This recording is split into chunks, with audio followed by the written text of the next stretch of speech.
In the early 1800s, travel was slow. Roads were rough, and the world felt much bigger than it does today. Most people walked everywhere, and they walked for miles. Horses, expensive, unreliable after years of famine. But then one German inventor looked at this muddy, chaotic world and thought there must be a better way. However, before the first bicycle was ever pedaled, it was pushed into motion.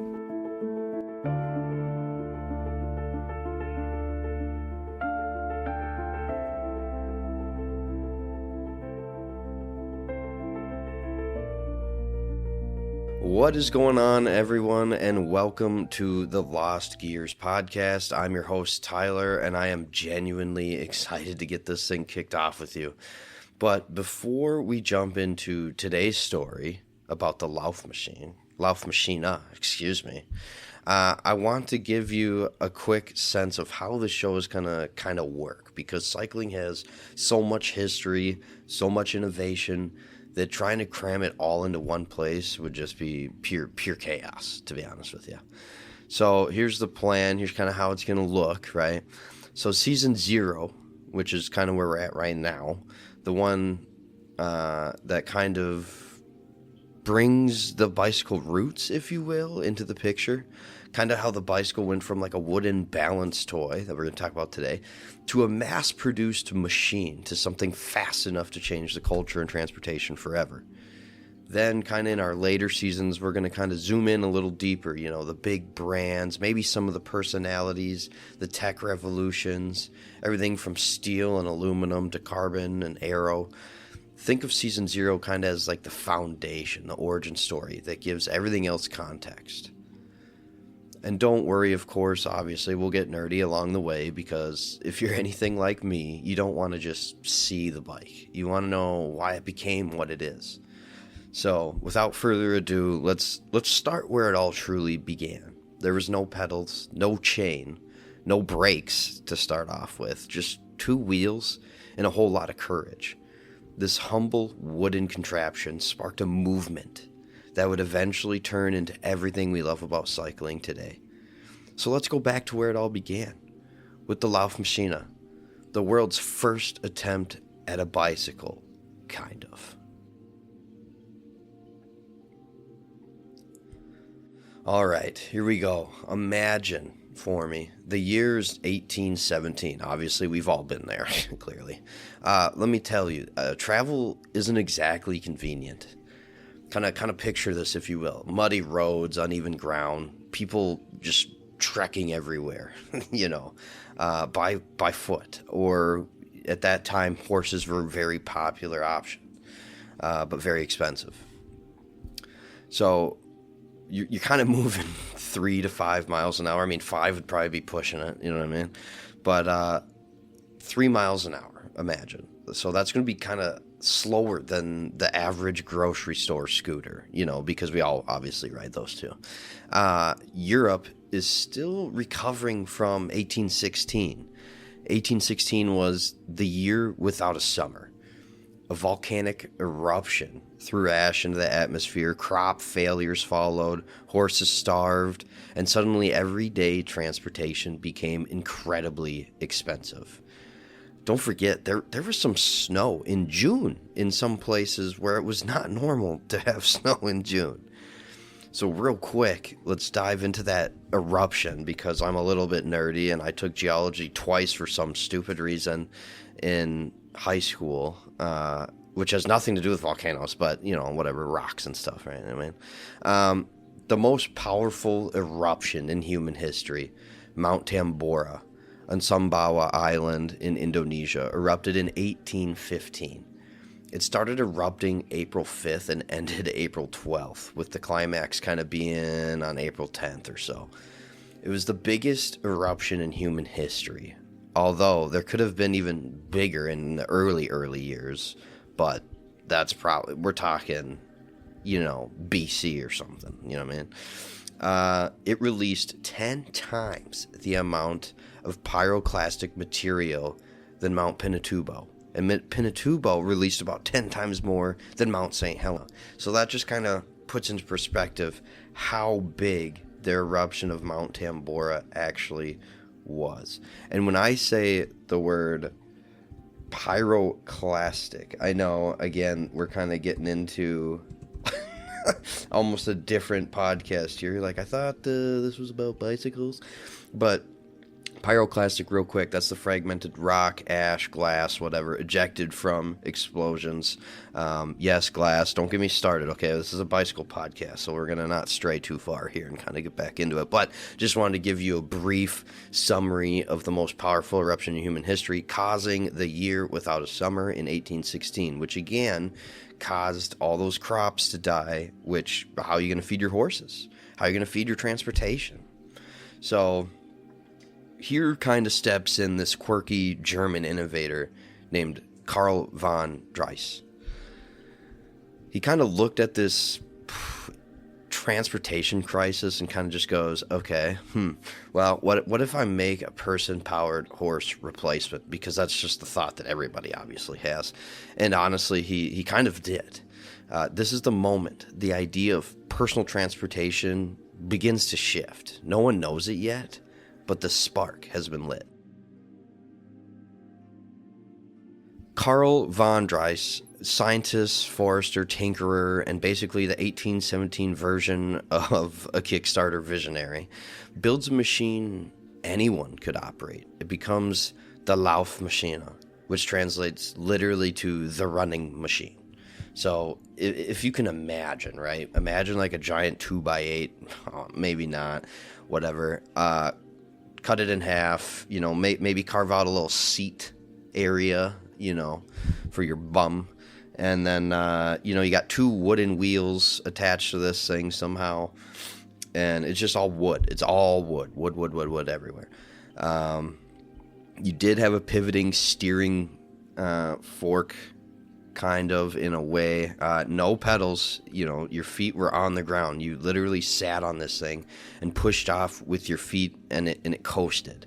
So, if you will, it's basically the world's first adult-sized balance bike. Yes, this kind of means grown men in top hats were striding around like toddlers on striders. This thing could hit 8 to 10 miles an hour. I guess it depends probably how fit you were. For 1817, that might as well have been warp drive. Drais imagined a future where people could travel farther, faster, without relying on animals. And for a brief moment, it actually worked. Of course, with the invention of the Laufmaschine, or it's also called the Dreising, there were actual reports, of course, of young aristocrats racing these machines around city parks. No brakes, no helmets, just pure wooden chaos. Imagine a bunch of fancy dressed adults sprinting, then gliding, sprinting again, while people are yelling things like, "This Laufmaschine is all the crack! Twiddle diddle!" It must have been incredible and probably terrifying all at the same time. Of course, society reacted exactly how it always reacts to new technology, with panic. Newspapers called the running machine dangerous, unseemly, or for those of us that don't know what unseemly means, not proper or appropriate, really. It's a threat to public morals, okay, and offensive to the delicate pedestrians of the day. Which, don't get me wrong, there started to be more accidents because these dudes are just dipping on these machines here and running people over, getting in accidents all over. Cities ended up having to ban them from the promenades, sidewalks, and parks. One London paper claimed riders were contributing to moral decline.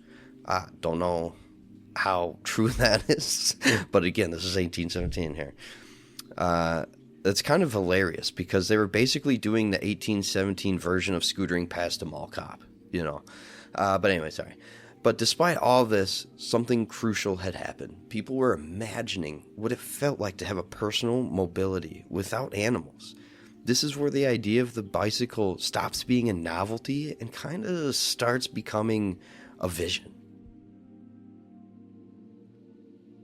Here's honestly the crazy part. Even though the Laufmaschine, didn't become a worldwide sensation, it introduced a blueprint for every bicycle that followed.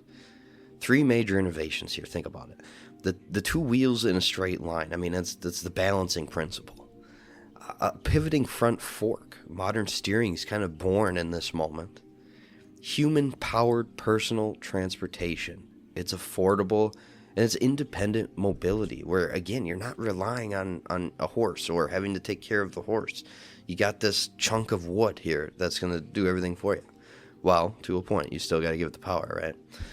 This goofy wooden machine opened the door to metal frames, pedals, chains, gears, a little bit of everything. It didn't solve every problem, but it feels like it started a revolution. With that, we have already came to the end of our first episode here on the Lost Gears podcast. Now, not every episode will be this short.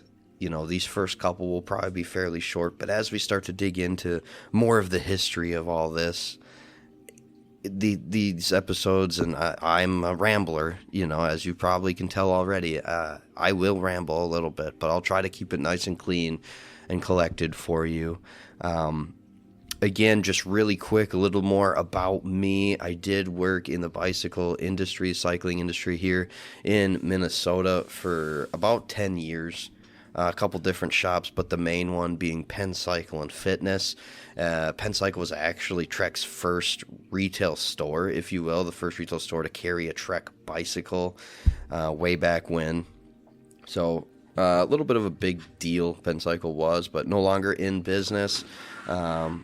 The local Trek dealer Freewheel ended up kind of taking over, and they're still doing great to this day. So I do have a lot of friends in the cycling industry, so I have had thoughts of maybe a little spin-off section. You know, we'll continue to have these history episodes, plenty coming, please trust me. But then maybe, like, you know, I can have an episode here and there of some shop talk. I have somebody that's going to come on and talk about BMX when we get to the history of the BMX episode.